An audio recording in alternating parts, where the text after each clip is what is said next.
여러분 안녕하세요. 도치경제입니다. 오늘은 한온시스템 사업보고서를 읽어보겠습니다. 네, 첫 번째 페이지 사업보고서에 보면은 2019년 1월부터 2019년 12월 31일까지 1년 동안의 사업보고서를 말한다 라고 말하고 있고요. 회사명은 한온시스템 주식회사 대표이사 손정원 대표이사님이고 본사가 대전에 있나봐요. 대전 대덕구에 본사가 있다라고 표시를 해두고 있습니다. 작성 책임자 보면 CFO라고 해서 나가수브라모니 라마찬드라 이름도 읽기 어려운데 아마 외국분, 인도분이 아닌가 생각이 드네요. 네, 넘어가서 로마자 1번 회사의 개요 부분부터 보면은 회사의 명칭은 한호시스템 주식회사다. 그리고 설립일자 및 존속기간은 1986년 3월 11일에 설립돼서 1996년 7월에 상장이 됐다라고 말을 하고 있고요. 본사는 대전에 있고 중소기업에 해당되지 않는다라고도 말을 하고 있습니다.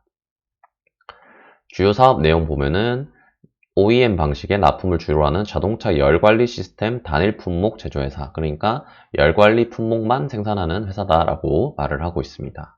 총 48개의 계열사가 있고 어쨌든 자세한 내용은 로마자 2번에 나온다라고도 말을 하고 있고요. 연결 대상 종속회사의 리스트 좀 있는데 제가 좀 큰 회사들로만 추려봤습니다. 보면은 단위 100만 원이니까 자산 총액이 베이징이 한 2천억대, 대련에도 2천억대, 그 다음에 슬로바키아에도 있고 아우토팔 어딘지 모르겠습니다. 헝가리, 독일, 네덜란드 이런 데도 있고요. 그다음 여기가 좀 크거든요. 요거는 그 뒤에도 한 번 더 나올 텐데 마그나 인터내셔널이라고 캐나다 자동차 부품 회사에서 일부 사업 부문을 인수를 했어요. 한 1조 좀 넘는 규모로 자산 규모가 이 정도로 굉장히 크게 나와 있고 요 EFP 요것도 마찬가지 EFP 캐나다라고 되어 있죠. 마그나 인터내셔널에 아마 캐나다 공장을 인수한 금액이 이렇게 잡힌 걸 겁니다. 그다음에 미국에도 공장이 크게 있나 봐요. 이 정도고, 유럽에는 그래서 네덜란드나 헝가리, 요 정도, 슬로바키아, 요 정도의 공장들이 있고, 북미에는 캐나다, 미국, 요런 데 공장이 있다. 이렇게 이해하시면 될 것 같습니다.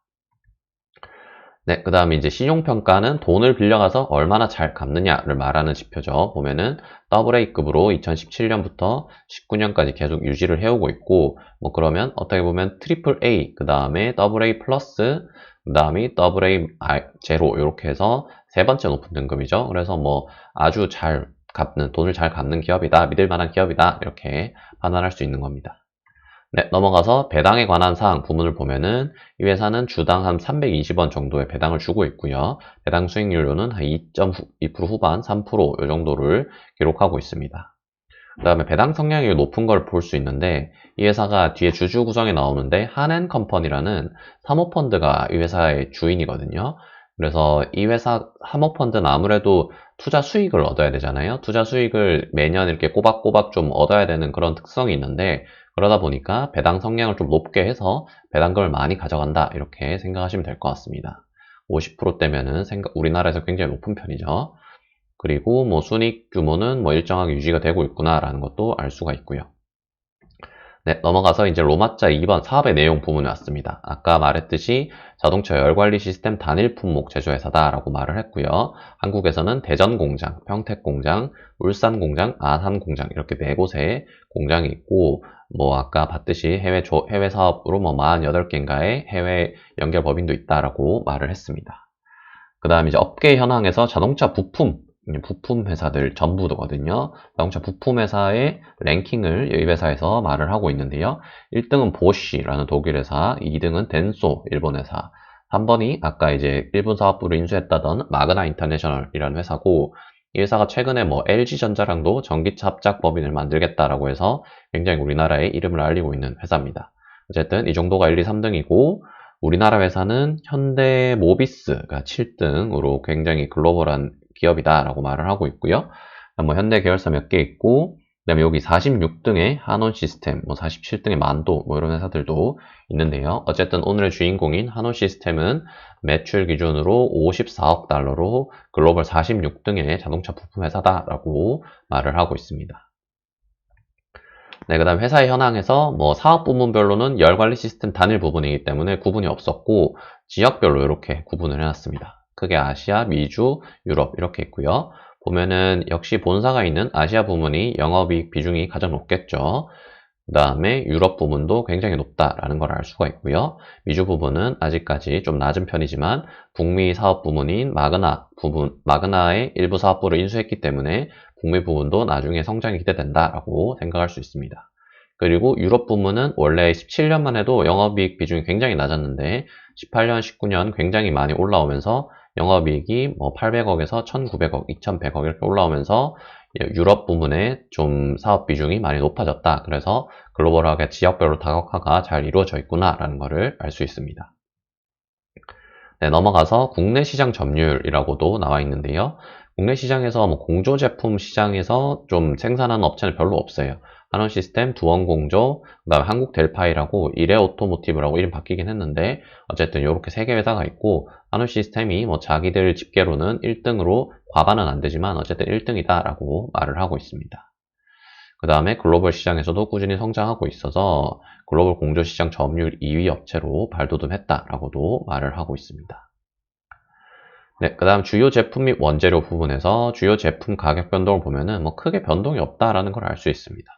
그래서 뭐 크게 뭐 체크할 사항은 없고 뭐 일정하게 가격이 유지되고 있구나라는 걸 알 수 있는데 여기서 좀 아쉬운 거는 사업 보고서에 이게 단위가 있으면 좋겠는데 뭐 개당이겠죠 당연히.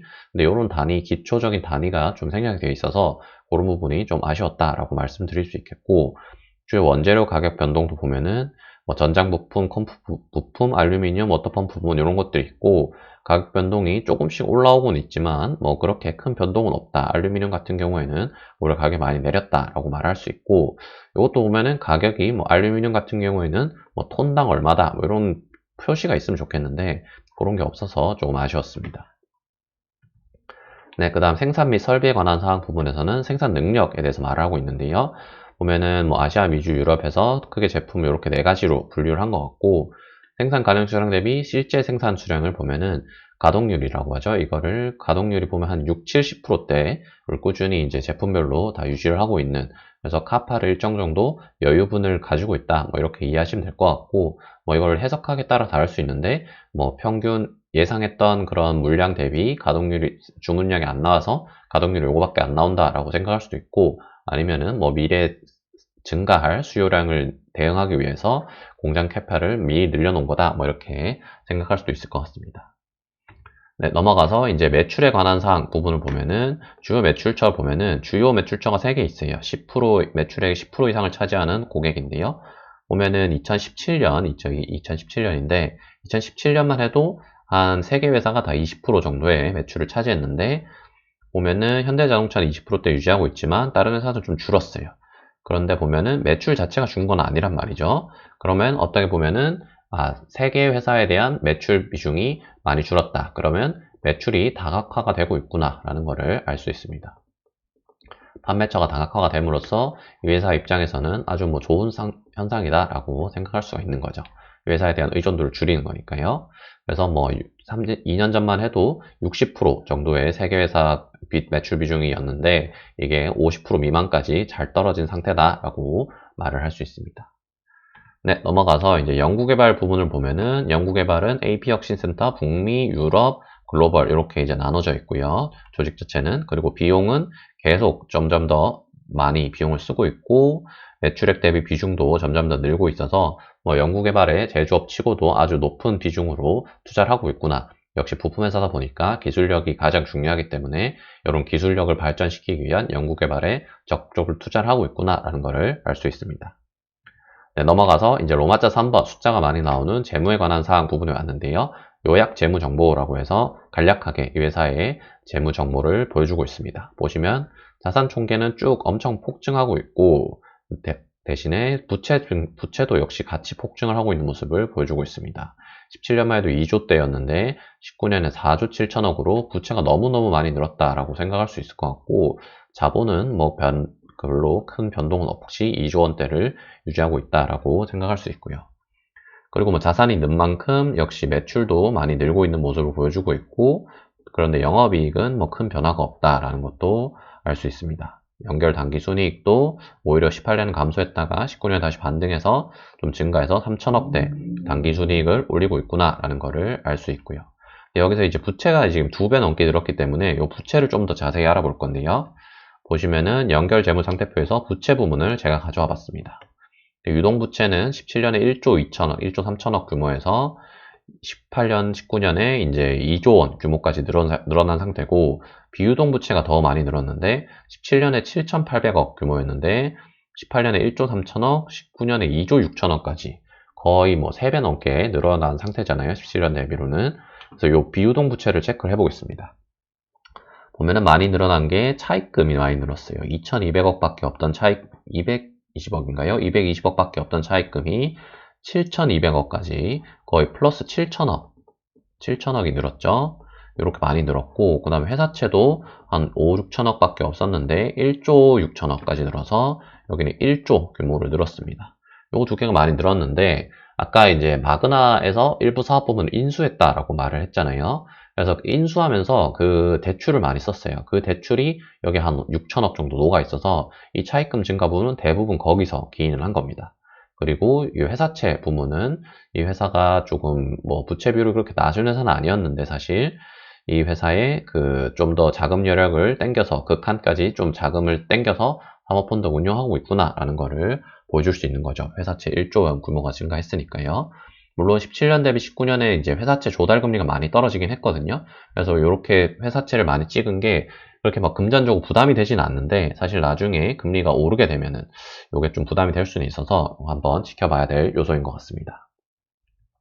네, 넘어가서 연결재무제표 주석 부분에 보면은 종속기업의 요약 재무 정보가 나와 있어요. 아까 종속기업들 보면은 뭐 아까 헝가리, 독일, 네덜란드, 슬로바키아, 그 다음에 아까 여기 마그나 사업 부문을 인수한 EFP라고 되어 있는 요 요소들이 좀 큰 편이다라고 말씀을 드렸고, 뭐 자산 규모 나와 있었고, 매출 규모에서도 역시 네덜란드 쪽이 좀 크고 슬로바키아도 크고, 그 다음에 뭐 EFP 부분은 이제 이 회사가 19년 도중에 이제 인수를 했기 때문에 전부 다 잡힌 건 아닌 것 같습니다. 뭐 당기순이익 부분도 뭐 그렇게 뭐 튀는 부분은 없는 것 같고요. 네, 넘어가면 이제 사업 결합이라고 해서 아까 말했던 마그나 그룹의 FPNC 사업 부문의 지분을 인수했다라고 말을 하고 있고요. 기존 사업과의 시너지에 기반한 사업 영역 확대를 위해 이루어진 거다. 그래서 우리가 기존 사업을 좀 더 잘해보려고 좀 관련 있는 외국 회사의 사업 부문을 인수했다라고 말을 하고 있고요. 인수한 금액은 한 1조 3천억 정도가 된다라고 말을 하고 있습니다. 네, 그 다음에 이제 로마차 7번 주주에 관한 사항 부분에 왔는데요. 최대 주주는 아까 말했듯이 한앤컴퍼니라는 사모펀드가 들고 있습니다. 지분을 50% 정도 들고 있고요. 물론 이 회사는 한앤컴퍼니가 세운 뭐 특수 목적법인이라고 해야 될까요? 이 한온 시스템을 소유하기 위해서 한앤컴퍼니가 세운 특수 목적법인이다라고 생각하시면 되고요.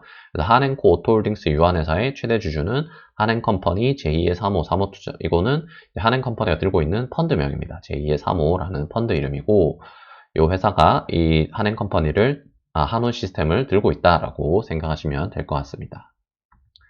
네, 그 다음에 주식 소유 현황에서 5% 이상 주주는 이제 한앤컴퍼니의 그런 특수목적법인, 그 다음에 한국타이어 그룹도 역시 들고 있습니다. 20% 정도의 지분을 들고 있고, 그리고 어디서나 빠지지 않는 국민연금도 6% 정도의 지분을 들고 있어서 합치면 한 76% 정도의 지분을 이 대주주들 들고 있고, 우리 소액주주들은 한 22.7% 정도의 지분을 들고 있지만 숫자로는 99.97%를 차지한다라고 말을 하고 있습니다. 네, 넘어가서 로마자 8번 임원 및 직원 등에 관한 사항 부분을 보면은 총 임직원은 2,200명 정도가 되고요. 평균 근속 연수는 16년 정도로 되게 긴 편이다라는 걸 알 수 있습니다. 그리고 1인 평균 급여액은 거의 1억에 육박하는 연봉을 보여주고 있네요. 네, 여기까지 한온 시스템 사업 보고서를 읽어봤고요. 궁금하신 사항 있으면 댓글로 남겨주시면 제가 답변 드리도록 하겠습니다. 감사합니다.